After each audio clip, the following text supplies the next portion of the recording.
pandemi COVID yang kita rasakan pada saat ini, terutama di Indonesia ini, banyak dampak yang terjadi bagi perekonomian masyarakat Indonesia, terutama perdagangan di pasar tradisional. Terutama pada kita Sumatera Utara ini banyak sekali dampak kesulitan yang kita alami, terutama terputusnya jalan raya yang menghubungkan Medan antara Medan dan Jakarta. Sementara itu pertumbuhan ekonomi diperkirakan mengalami penurunan dari 5,4% menjadi 2,5% dan bahkan menjadi minus 0,4% ke depannya. Yang kedua itu ada program pasar sehat. Nah, program ini tuh bertujuan untuk melindungi fungsi pasar tradisional. Di samping bermanfaat untuk menyediakan barang-barang kebutuhan dasar bagi masyarakat, perlindungan fungsi pasar tradisional juga bermanfaat untuk menyelamatkan aliran pendapatan bagi produsen, pedagang, jasa transportasi, dan para pekerja yang terlihat. Yang ketiga itu tujuan penelitian mini riset kami itu yang pertama itu ada untuk menganalisis hubungan antara sikap pedagang buah dan sayur dalam masa pandemi terhadap daya jual komoditi buah dan sayur. Yang kedua itu untuk mengetahui faktor-faktor yang mempengaruhi pendapatan pedagang buah dan sayuran dalam masa pandemi COVID-19. Yang ketiga itu untuk mengetahui faktor penghambat dan pendukung yang menyebabkan pedagang buah dan sayuran tetap bertahan melakukan usahanya dalam masa pandemi COVID-19. Perkenalkan, nama saya adalah Dita Krisi Manulang. Saya berasal dari kelas manajemen B 2019 dengan NIM 7191210011. Baiklah, di sini saya akan menjelaskan tentang metode penelitian yang kami gunakan pada saat kami melakukan riset di Pajak Pagi MMTC. Di sini kami menggunakan dua metode penelitian. Yang pertama, metode pengambilan data, dan yang kedua adalah metode pengambilan sampel. Di mana metode pengambilan data ini, data yang kami dapat atau data yang kami peroleh itu berdasarkan kami melakukan wawancara langsung kepada narasumber atau kepada pedagang buah tersebut.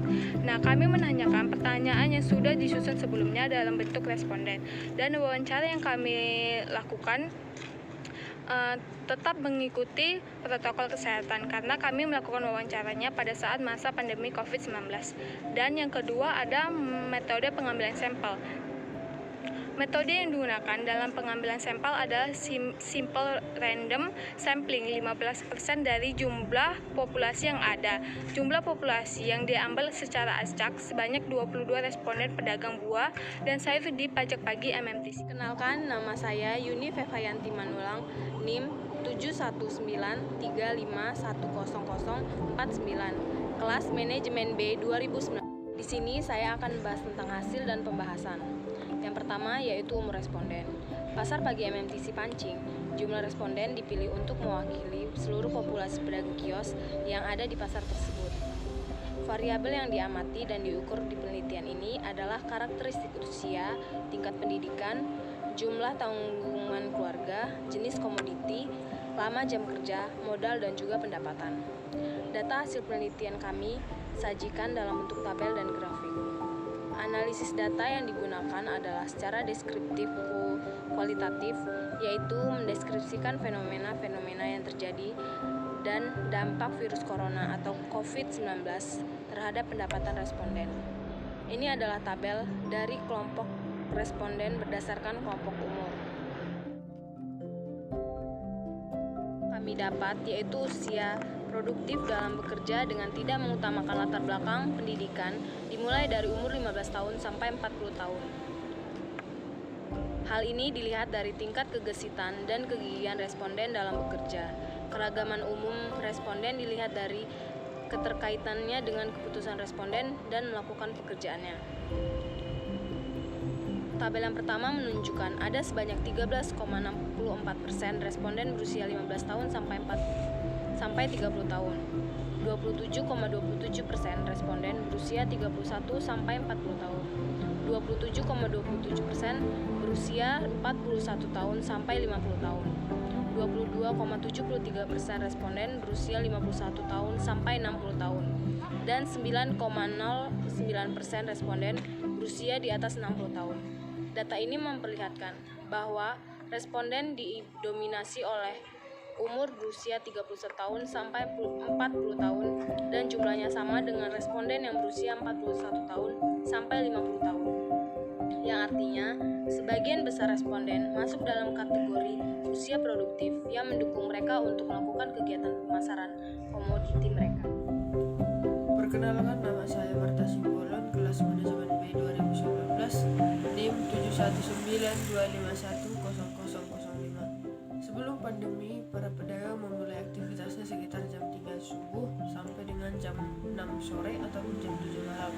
Sedangkan setelah pandemi COVID-19, para pedagang memulai aktivitasnya mulai dari jam 8 pagi sampai jam 5 sore atau sekitar jam 5 sampai jam 6 sore. Modal usaha para responden ataupun para pedagang yang berada di MMTC Pancing, Medan, Sumatera Utara. Modal usaha mereka pada saat sebelum pandemi cukup besar, yaitu berkisar antara 300.000 ataupun 350.000 sampai dengan sekitar 3 juta. Nah, dari beberapa responden yang kami wawancarai, setelah pandemi COVID-19, modal mereka dikatakan berkurang sekitar 30% sampai 50%. Nah, ini karena COVID-19 itu sangat mempengaruhi penjualan mereka, karena pembeli semakin sedikit ataupun sepi. Pendapatan para pedagang. Sebelum pandemi COVID-19, pendapatan para pedagang berkisar antara 300.000 sampai 500.000 per harinya. Tetapi setelah pandemi COVID-19, pendapatan mereka semakin berkurang, berkisar antara 100.000 sampai 400.000 per harinya. Nah, hal ini terjadi karena jumlah daya beli masyarakat semakin berkurang karena diterapkannya PSBB oleh pemerintah sesuai dengan peraturan perundang-undangan. Penyebab lainnya mungkin juga pengangguran pada masyarakat akibat PHK dari para perusahaan, sehingga mereka hanya menggunakan tabungan mereka saja karena tidak ada penghasilan per bulannya, sehingga mereka hanya menggunakannya sedikit demi sedikit, dan itu sangat mempengaruhi pendapatan para pedagang. Situasi ini secara otomatis pula mempengaruhi daya beli masyarakat yang menurun secara signifikan, di mana perputaran uang di tengah masyarakat itu semakin minim. Pedagang sayur dan buah memilih untuk tetap bertahan melanjutkan usahanya demi memenuhi kebutuhan hidup sehari-hari, walaupun daya jual semakin menurun akibat jumlah pembeli yang semakin berkurang di pandemi COVID-19. Yang kedua itu, pendapatan pedagang sangat dipengaruhi oleh kontinuitas transaksi jual beli di pasar dan jumlah pembeli yang datang ke pasar setiap hari. Pada masa pandemi COVID-19 terjadi penurunan pendapatan pedagang hingga lebih dari 50%. Yang ketiga itu, faktor pendukung para pedagang dalam melakukan usahanya adalah kesadaran untuk terus berjuang memenuhi kebutuhannya hidup sehari-hari, dan faktor penghambatnya adalah jumlah pembeli yang semakin berkurang atau sepi. Perlu adanya perhatian dan ketegasan dari pihak yang berwenang untuk mewajibkan seluruh pedagang mengikuti protokol kesehatan dari pemerintah dengan selalu menggunakan masker dalam melakukan aktivitas ekonomi di Pasar Tradisional Pajak Pagi MMTC demi mencegah penyebaran virus corona yang terjadi pada Indonesia ini.